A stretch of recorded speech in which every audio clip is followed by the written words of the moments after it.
In the cold dark of deep space, a lonely outpost named Station Nivora floated between the stars. It was small, fragile, and silent, except for the soft hum of machines working day and night. This was a border station far away from the core worlds. Guarding the edge of known space, the crew of 12 aliens lived quiet lives, watching endless data streams and waiting for nothing to happen. But one shift changed everything. The first to notice was Officer Renka, a communications technician with sharp eyes and tired hands. Her console blinked red, a warning she had never seen before. She tapped the screen, thinking it was a glitch. But the blinking grew faster, louder, urgent. A gravitational storm was forming nearby, a storm so powerful that it twisted space itself.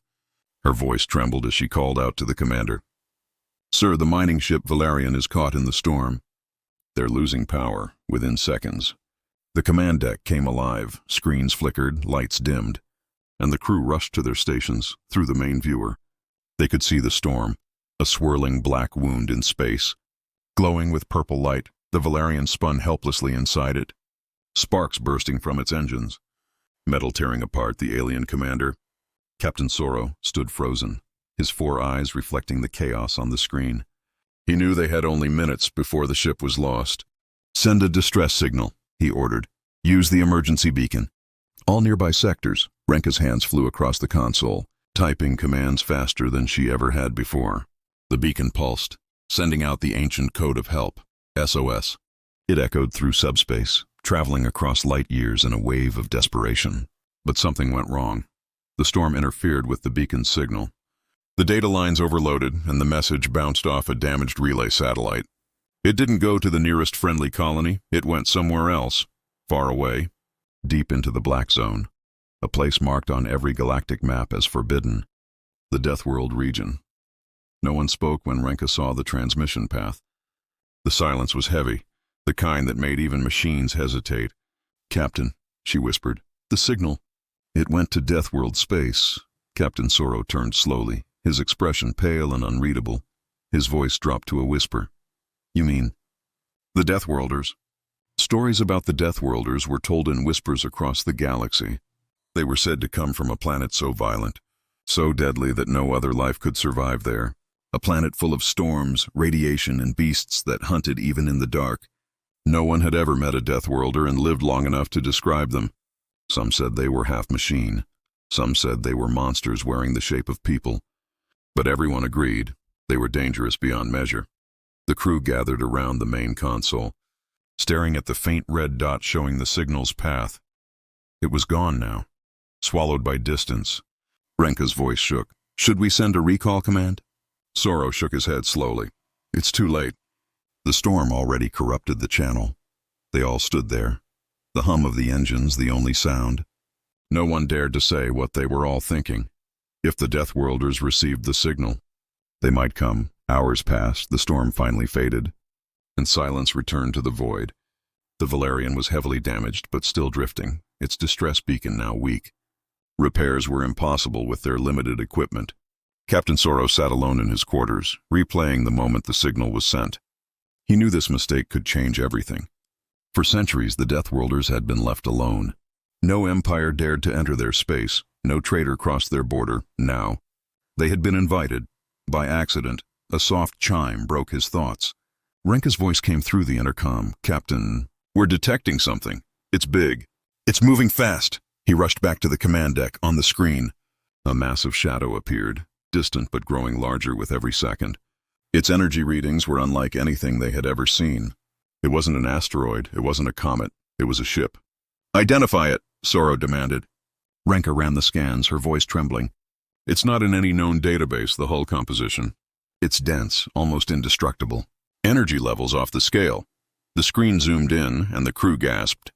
The ship was huge, a floating fortress of black metal. Covered in glowing lines of blue energy, it moved like a living thing, silent and unstoppable. At its center, a symbol glowed, a strange circle with 3 marks crossing it. Soro's heart sank. He had seen that symbol once before. In old classified files, it was the mark of the Deathworlders. The command deck filled with fear, weapons were activated. Shields raised, escape pods prepared, Renka whispered. "They came." They actually came. The alien crew stood frozen. Watching the dark ship approach, its size grew until it filled the entire screen. Then, without warning, a transmission came through. A deep voice echoed through the speakers, calm, steady, and impossibly human. "This is Commander Hayes of the Terran Expeditionary Fleet," the voice said. "We received your distress signal. We are here to assist." The crew didn't move. They didn't breathe, for the first time in their lives.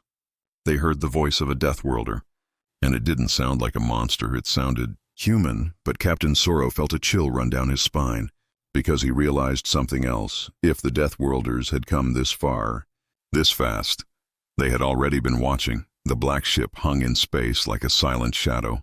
Its hull reflected no light, no signal, no warmth, only cold power. Ancient and patient surrounded it for a long moment.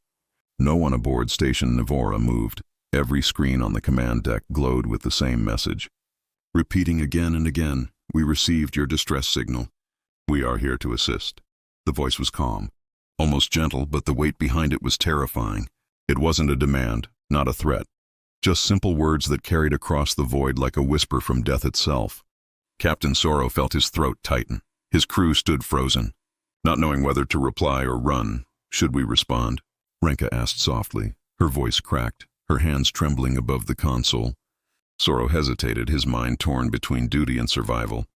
The stories about Deathworlders had always been the same. Destroyers, conquerors, the kind of beings that turned battlefields into graveyards. But now one was asking to help. That made it even more frightening. He finally nodded. "Open the channel," the screen flickered, and static filled the air before a shape appeared. A figure stood in front of them, tall, broad, wrapped in a dark uniform with strange markings on the shoulders.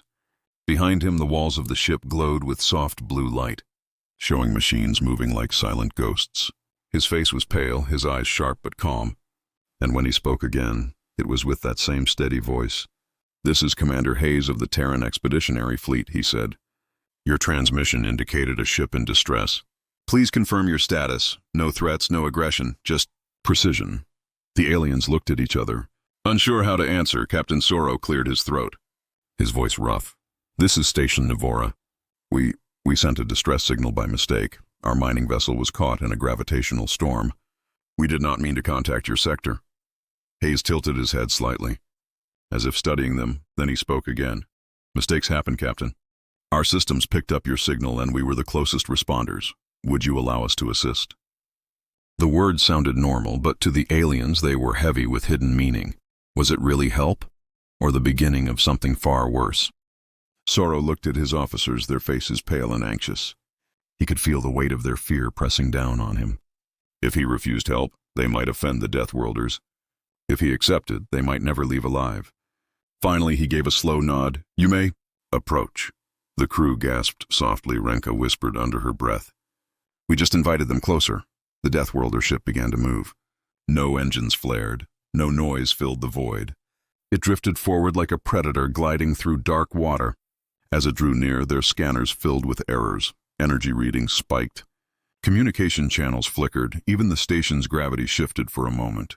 It was as if the universe itself bent slightly under the weight of the human ship. When it stopped, the entire station creaked. Then, a swarm of smaller craft detached from its hull. Drones shaped like black spears, glowing faintly with blue light. They surrounded the mining vessel Valerian, scanning, repairing, moving with perfect coordination. Renka watched the data flow across her console, her mouth slightly open. "These drones? They're fixing the ship," she said in disbelief. "They're repairing hull damage faster than our machines could even detect it." Captain Sorrow leaned closer, watching in awe and fear. No one spoke for a long time. Even the smallest of the Deathworlder drones carried power readings higher than their entire station's defense grid. It was impossible technology, and yet, the humans used it casually, like it was normal, everyday work. Commander Hayes appeared on the screen again. "Your vessel will be operational soon," he said. "Your crew should prepare for extraction if repairs fail." Sorrow hesitated. "Commander, why would you help us?" There was a pause. Hayes' eyes were cold but not cruel, he replied. "Because someone asked for help." That simple answer sent a strange chill through everyone in the room. It sounded honest, but there was something behind it. Something ancient. Something dangerous, Renka whispered. "They don't sound like monsters." another officer replied. No, but maybe that's what makes them even worse.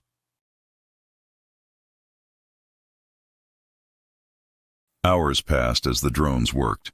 The Deathworlder ship stayed motionless, its presence dominating the stars. Every sensor on Station Nivora kept scanning it, and the more they learned, the less they understood. The ship's outer armor seemed alive, absorbing cosmic radiation, adapting changing texture with each passing minute.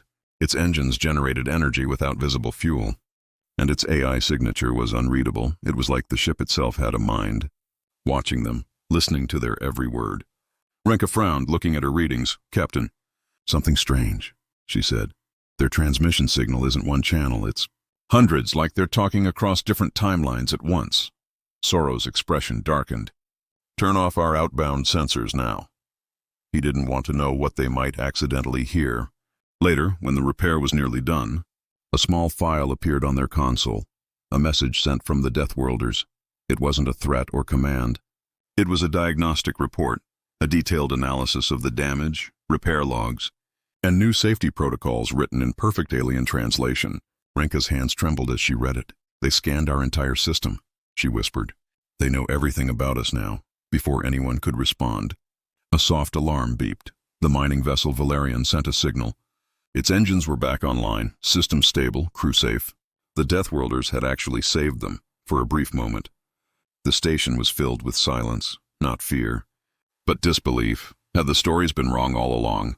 Were these beings not destroyers, but saviors? Captain Sorrow turned back to the main screen. Commander Hayes, he said carefully, we are grateful for your help. The human gave a slight nod. Gratitude is not required, he said simply. Just remember this. Not all worlds are kind.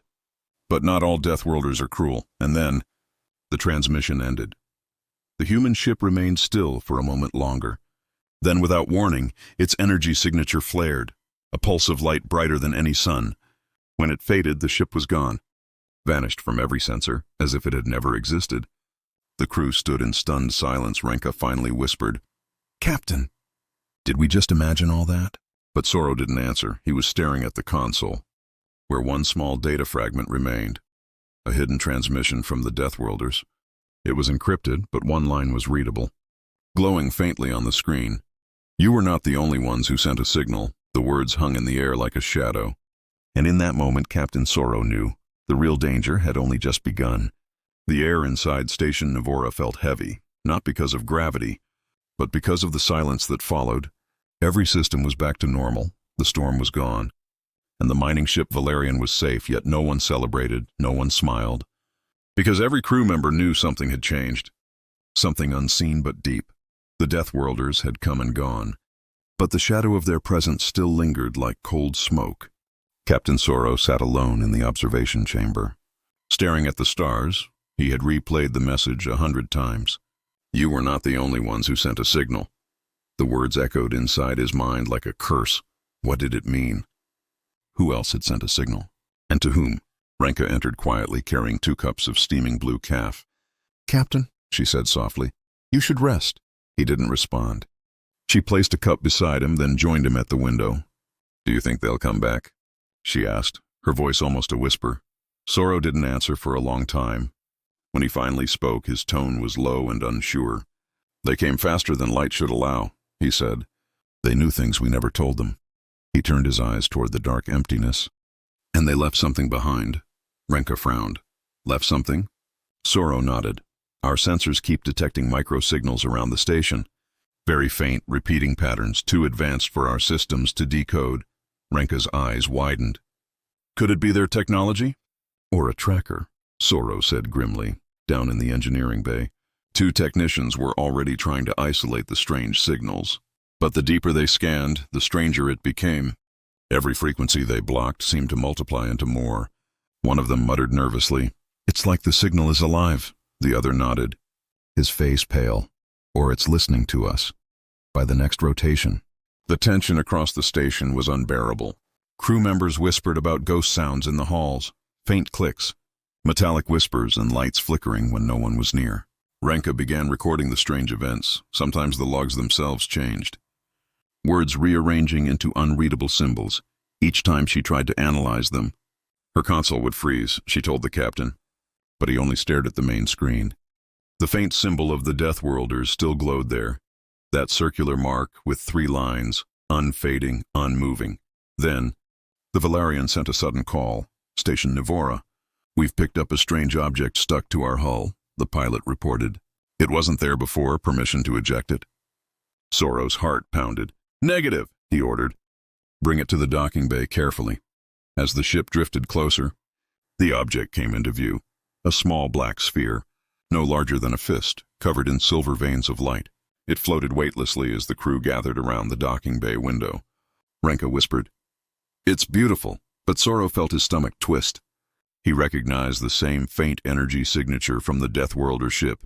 "Move back," he commanded. Just then, the sphere pulsed once, softly, like a heartbeat.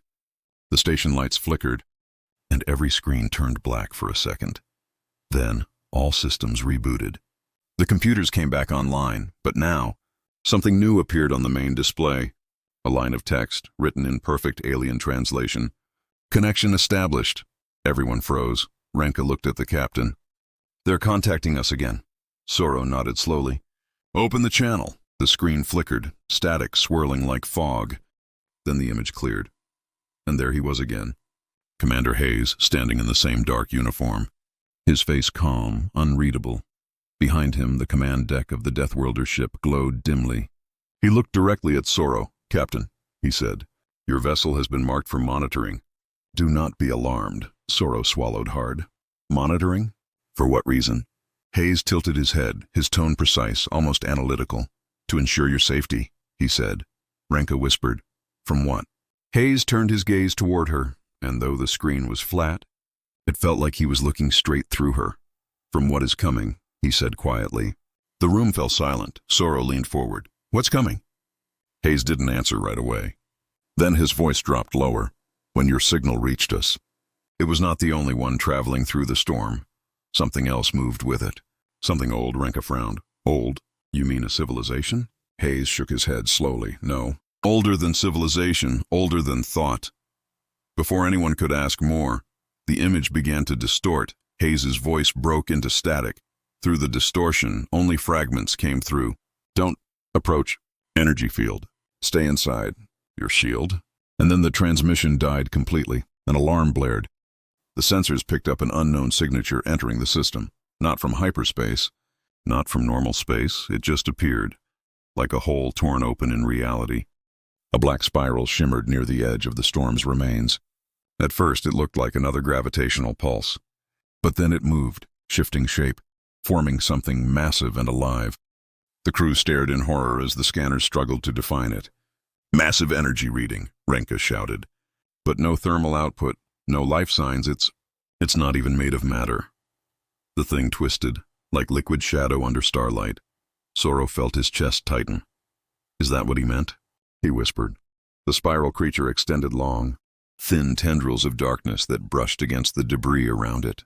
Each piece it touched turned cold, lifeless, frozen solid. Then the tendrils reached toward the mining vessel Valerian. "Shields up," Sorrow yelled. The station's defenses came online. But the alien energy wasn't like anything their weapons could detect. Lasers passed through it without effect. It wasn't attacking. It was studying. Renka's console suddenly flashed. "Captain! Incoming signal from the Deathworlder ship. They're back!" The entire command deck shook as hyperspace tore open again. The Deathworlder warship emerged like a giant awakening from sleep. Its armor glowed red this time, burning with energy that made even the stars seem dim. "Open communication," Sorrow ordered, but no signal came through.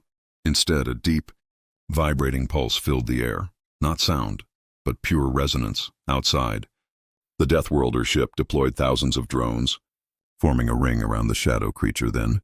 Beams of white light fired in perfect formation, slicing through the darkness. Each strike shook the void itself. The creature screamed, not in sound but in vibration, like the universe itself was crying out. Sorrow gripped the rail, eyes wide. He realized that this was no ordinary fight. The Deathworlders weren't just soldiers. They were hunters, fighting something that shouldn't exist. The battle raged for minutes that felt like hours. The creature resisted, twisting, splitting, trying to consume light itself, but the Deathworlder ship held firm. its engines burning brighter than suns. Finally, with one last pulse of impossible light, the creature collapsed into nothing. The stars returned and silence fell. Renka exhaled shakily. They destroyed it, she whispered. Whatever it was, Soro nodded, his voice low. Yes, he said. But they knew it was coming before we did. Then, the Deathworlder ship turned slowly toward the station. A final message appeared on their screens.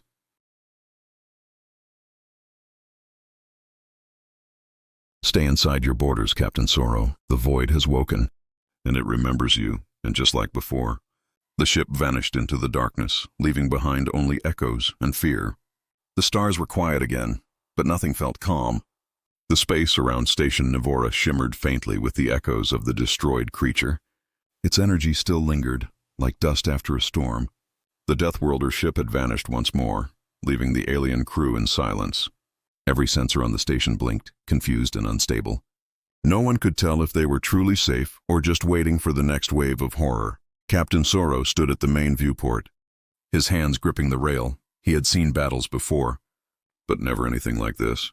He had seen fleets burn, planets fall, but this was something beyond war. It was like watching gods fight in the dark. Renka approached quietly. Holding a datapad close to her chest, Captain, she said. We finished decoding part of the hidden file the Deathworlders left behind. Soro turned, his eyes cold but focused. What did you find? Renka hesitated, her voice low. It's not just a repair log or diagnostic file, it's instructions. Instructions for what? Soro asked. Renka's eyes darted to the screen, where strange patterns flickered like alien writing. They're telling us how to build something, a containment field. They called it a resonance cage. The words hung in the air. No one understood why humans, or Deathworlders, as they called them, would share such technology, Renka continued softly. They also said, we might need it soon. Captain Soro felt a chill down his spine. The Deathworlders never spoke in maybes. Their words were always precise. And that made it even worse. Hours passed. The crew tried to follow the instructions, but the technology was too advanced. The energy equations looked like madness, numbers bending logic itself. Still, they worked, piecing together fragments, building what they could from the alien schematics. Strange glowing crystals were placed in containment rings. Machines hummed, low and uneasy. Every step they took seemed to make the lights flicker just a little more. Then it began again, a soft vibration, deep within the metal of the station. At first, they thought it was just power fluctuation. But soon the tremor grew stronger. Renka's eyes widened. Captain, energy readings rising. Same frequency as before. Soro rushed to the console. Is it the same entity? She shook her head. No, sir. This time it's smaller, but faster. On the outer cameras, something moved, a faint ripple, like a shadow swimming through light. Then another, and another, tiny, almost invisible shapes darting across the void. Circling the station like predators, Renka whispered. They look like the same energy signature as that creature, but in fragments. Soro clenched his jaw. They're not gone, they multiplied. The alarm screamed. Hull pressure dropped for a split second. The creatures were attaching themselves to the station, draining energy. Lights dimmed, air systems fluctuated. Temperature dropped sharply. Renka shouted. They're feeding on our power core. Soro didn't hesitate. Activate the prototype. The resonance cage, the engineers protested. It's not ready. We could destabilize the entire grid. Do it, Soro barked. The floor trembled as the massive containment coils charged up. Glowing blue-white, a humming noise filled the air, growing louder every loose bolt. Every metal plate began to vibrate. Outside, the creatures paused, their forms shimmering. Then the entire space lit up. A wave of pure sound and light burst from the station. For a moment, space itself seemed to ripple. The energy beings screamed, high-pitched frequencies that pierced through comms channels. Then they vanished, disappearing as suddenly as they had appeared. The humming stopped. The lights flickered once, twice, then stabilized. Everyone breathed out at once. Renka leaned back in her chair, her hands shaking. It worked, she whispered. We actually did it, but Captain Soro didn't relax. He looked at the readouts again. The resonance cage was active, yes, but it wasn't stable. The readings showed something strange. The field wasn't just containing, it was transmitting. Someone was receiving their energy pulse. Somewhere far away, before he could speak, a message appeared on the console. No origin code, no encryption key, Just a simple message in bright white text. You used our gift. Everyone stared, Renka murmured. The Deathworlders again. But Soro shook his head. No. Their signals don't look like this. The words on the screen flickered, new lines forming beneath. They are not who you think. They are not saviors. They are collectors. The temperature in the room seemed to drop. Renka whispered, What does that mean? Soro clenched his fists. Someone's trying to turn us against them, but deep down, he wasn't sure anymore. The comms crackled again. This time, a familiar voice came through, calm, deep, commanding. Captain Soro, said Commander Hayes, you activated the resonance cage prematurely. Soro's eyes narrowed. It was the only way to survive.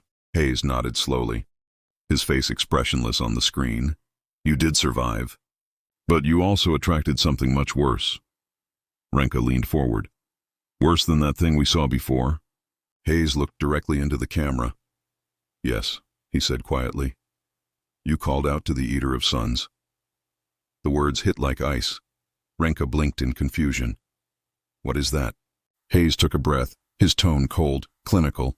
It's what destroyed the first Deathworld. The crew froze.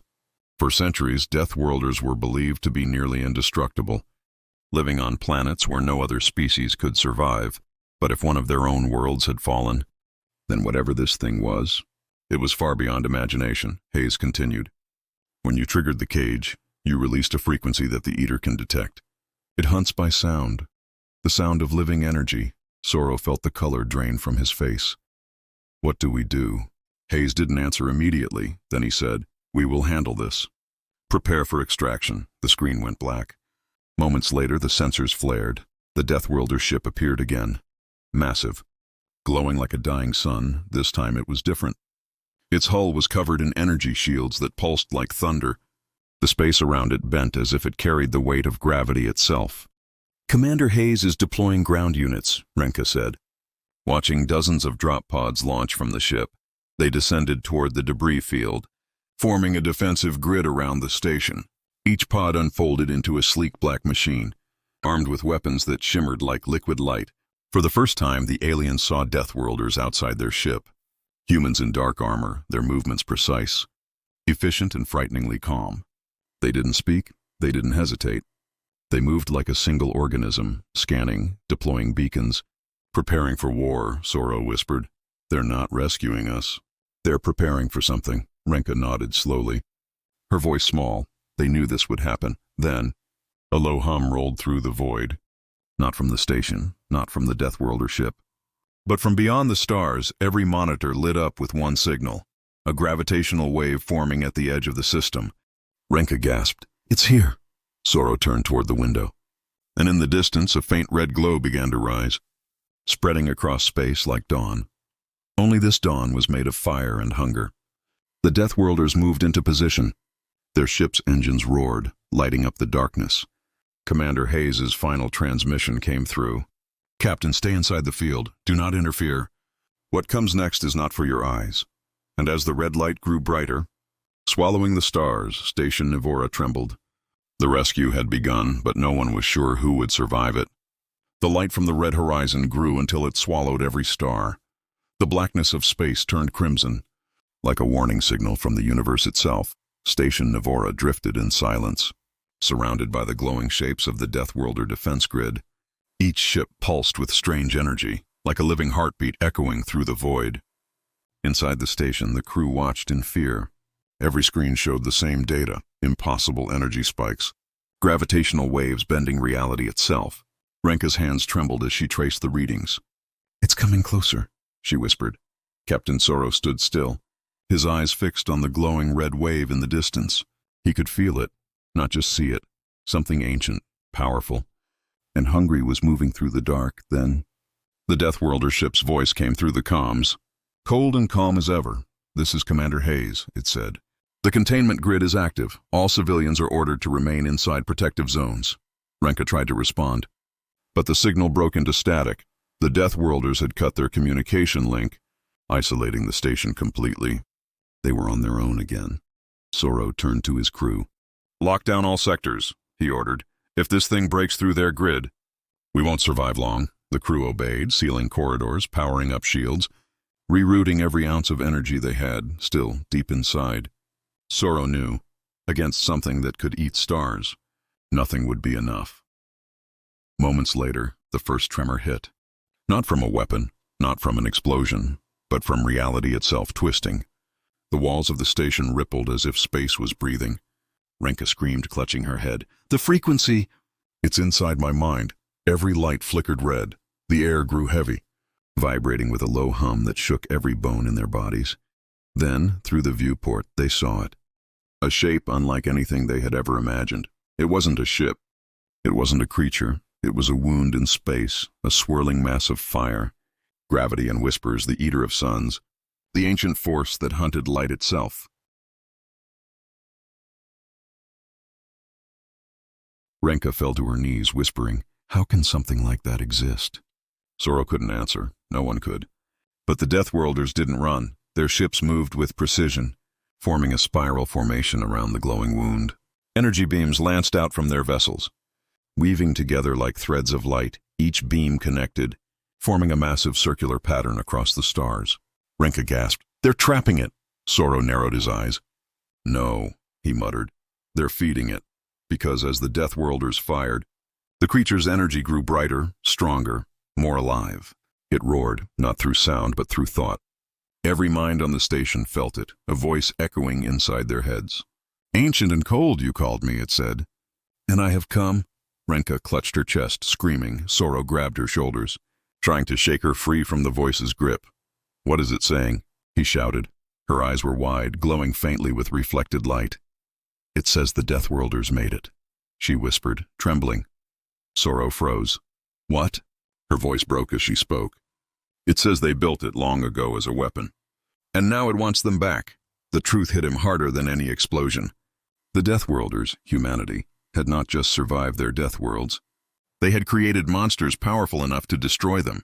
Outside, the Deathworlder ships continued their silent ritual. Their hulls cracked and burned, but they did not stop.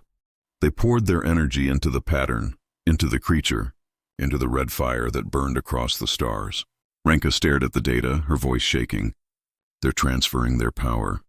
They're not fighting it, they're merging with it. The comms crackled. A voice came through, soft but filled with sorrow. "Captain Sorrow," it was Commander Hayes again. "If you are hearing this, know that what you see is not a battle. This is a cleansing," Sorrow tried to reply.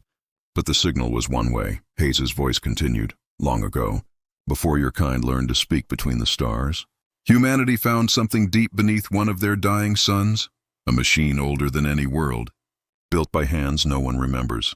It whispered to them, taught them how to bend gravity, how to shape energy. They called it the Forge." Renka's eyes widened. "The same energy patterns. They match the Forge code," she muttered. Hayes's voice went on. "But the Forge was never a tool. It was alive, and when it awoke, it consumed its creators. Humanity died in fire. Only fragments survived. The Deathworlders. The red light flared. Outside, Deathworlder ships exploded one by one, each releasing waves of golden energy that fed into the creature's heart. Hayes' final words echoed across the channel. "To stop the Forge, we became one with it. And now once more we must feed the fire," Renka screamed. "They're sacrificing themselves." Sorrow could only watch. The Deathworlder fleet vanished into the red inferno, leaving only the giant creature pulsing brighter and brighter. Then suddenly silence. The light collapsed inward. Shrinking to a single point, the entire system went dark. For a moment there was nothing. No light, no sound, no stars. Then a heartbeat. A single pulse of blue light burst outward, spreading across the blackness. The Eater of Suns was gone, and in its place, a new star was born, Renka whispered. "They turned it into a sun." Sorrow nodded slowly, his face pale and eyes hollow. "They traded their lives for light." The station floated quietly, orbiting the newborn star. For the first time in days, the silence felt peaceful, but peace never lasts. On one of the damaged consoles, a faint light blinked. Renka noticed it and approached carefully. The screen displayed a single file, marked with the Deathworlder insignia. She opened it, and a message appeared, written in calm, precise text. "Phase 1 complete. Observation will continue. They have learned what fear is." Renka's heart stopped. She turned to Sorrow, whispering, "They're still alive." He looked at her, confused. "What do you mean?" She pointed at the text, her voice trembling. This wasn't a sacrifice, it was a test. At that moment, the newborn star pulsed again, but this time deep within its light. Shadows moved, dark silhouettes shaped like ships. Deathworlder ships reforged from light itself. Renka stepped back in horror. They became part of the star, she whispered. They are the star. The lights in the station dimmed. Every system flickered with strange new signals. A voice, calm and familiar, echoed through the speakers. Captain Sorrow, it said.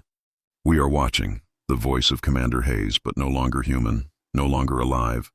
It was something else, something vast, eternal, and watching from the heart of the new sun. Renka clutched the console, whispering, They didn't die. They evolved. Sorrow stared out the viewport, where the new star burned like an eye in the dark, and for the first time, he realized the Deathworlders hadn't come to rescue them. They had come to awaken themselves. The stars shivered again. The station systems rebooted, one by one. New coordinates appeared on the screen, marked in the language of the Deathworlders. Renka read them aloud, her voice faint. It says, Next world. Sorrow exhaled slowly, his heart heavy. They're not done, he said. And as the newborn sun pulsed behind them, sending waves of golden light through the void, he knew this was not the end. It was only the beginning of something far greater and far more dangerous. The newborn star burned silently, a perfect golden sphere in the black sea of space. Its light was warm, steady, and full of life. But to Captain Sorrow it felt wrong. It was too perfect, too calm, too alive. As if the sun itself was watching, Station Nivora drifted in orbit, its hull cracked and scarred from the battle that wasn't truly a battle. Inside, the crew was quiet, their faces pale and eyes hollow from what they had seen. Renka sat near the central console, replaying the last transmission over and over. The voice of Commander Hayes still echoed through the speakers. We are watching. Those words haunted her. They weren't just a warning, they were a promise. Hours passed, no new signals, no contact. No sign of the Deathworlders, just the quiet hum of machines and the endless light of the golden sun. But something strange was happening to the station.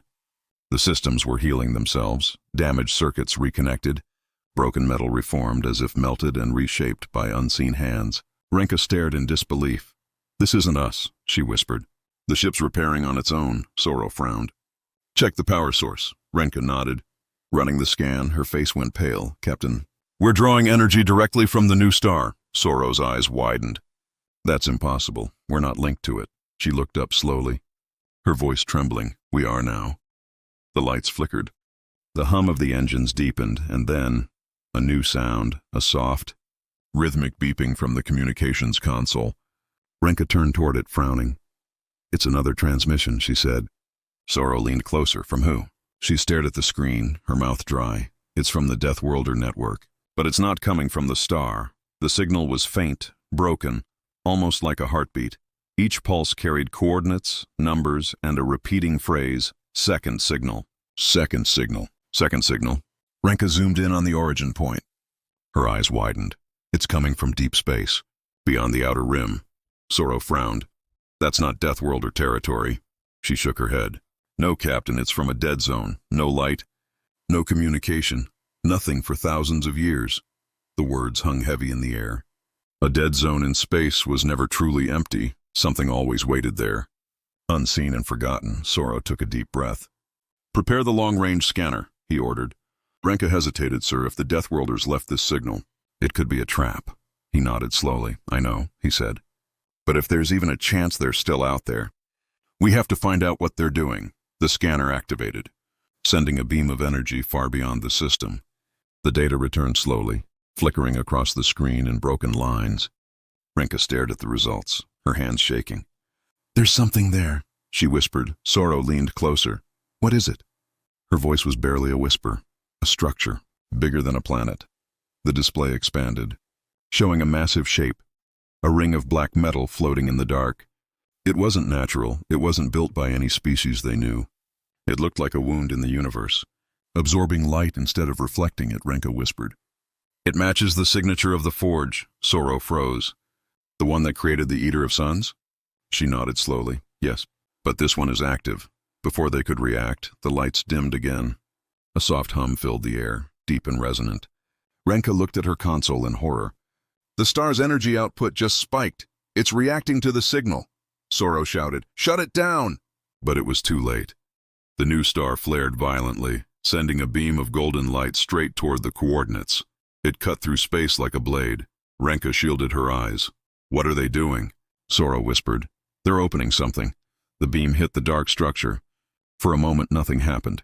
Then the ring began to turn, slowly, grinding like a planet-sized machine awakening after a long sleep. Every rotation released a pulse of gravity that shook the station. Renka cried out, "The gravitational field is rising. If it keeps going, we'll be torn apart." Soro grabbed the console, shouting, "Reverse engines! Move us out of range!" The station engines roared to life, pushing them back from the growing vortex. But as they moved, something else appeared. A ripple of light, and from it, a silhouette.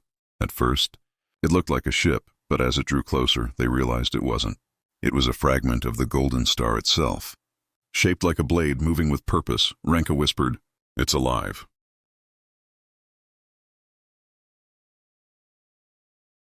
The object stopped just outside the station. The comms crackled. A voice, cold and familiar, spoke through every speaker at once. "Captain Soro," he froze, that voice, "Commander Hayes." But there was something wrong, something hollow and vast in his tone. "You have found the second signal," he said. Soro managed to speak. "Commander Hayes, what happened to you?" The voice replied calmly, "We ascended, Captain. We are no longer bound by flesh or time." Renka stared at the console, whispering, "He's speaking through the light." The voice continued, "The forge awakens again. It must be contained." Soro frowned. "You said it was destroyed." Hayes paused. "It cannot be destroyed, only fed, only silenced." His words sent a chill down everyone's spine. Renka asked softly, "What happens if it's not silenced?" Hayes' voice darkened. "Then the stars will scream." The lights flickered again, and the golden shard outside began to pulse faster. Renka shouted, "Captain, it's charging energy." Soro raised his voice. "Commander, what are you doing?" Hayes replied, "We are sealing the second signal. Do not interfere." The shard fired a beam toward the black ring. The explosion was silent but massive. Space itself rippled like water. Renka screamed as the station spun from the shock wave. Alarms blaring, the gravity field reversed, pulling them toward the burning light. Soro shouted, "Stabilize the thrusters." Renka tried, but her console exploded with sparks. "I can't." The systems are merging with the star's energy again. Through the chaos, Soro saw the black ring glowing red, its surface cracking like molten glass. Something inside it was moving. A shape, massive and formless, Renka gasped. "It's waking up." Soro's heart pounded. "What is it?" Her eyes filled with fear. "The original forge," she whispered. "The real one?" Hayes' voice came through again. "Broken and distorted, Captain. Listen to me." His tone was desperate now. Something it had never been before. "You must leave. The second signal was never meant for you." "It's calling to the others," Soro shouted. "What others?" The voice whispered the answer like a prayer. "The creators." The screen flashed. Dozens of unknown signals appeared, approaching fast from deep space. Each one pulsing with the same strange energy.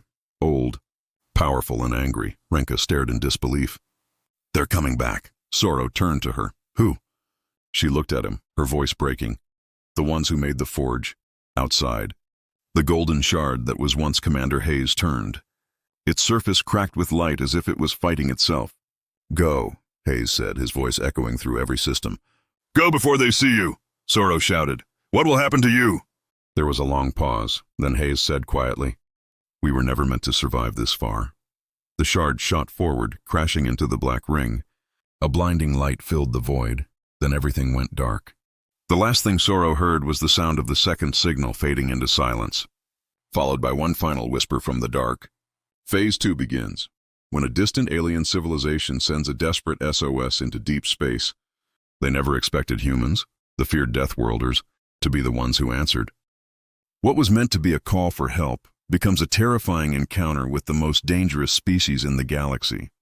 Witness an unforgettable story of fear, survival, and mystery, as the Deathworlders uncover secrets that could change the fate of the universe forever.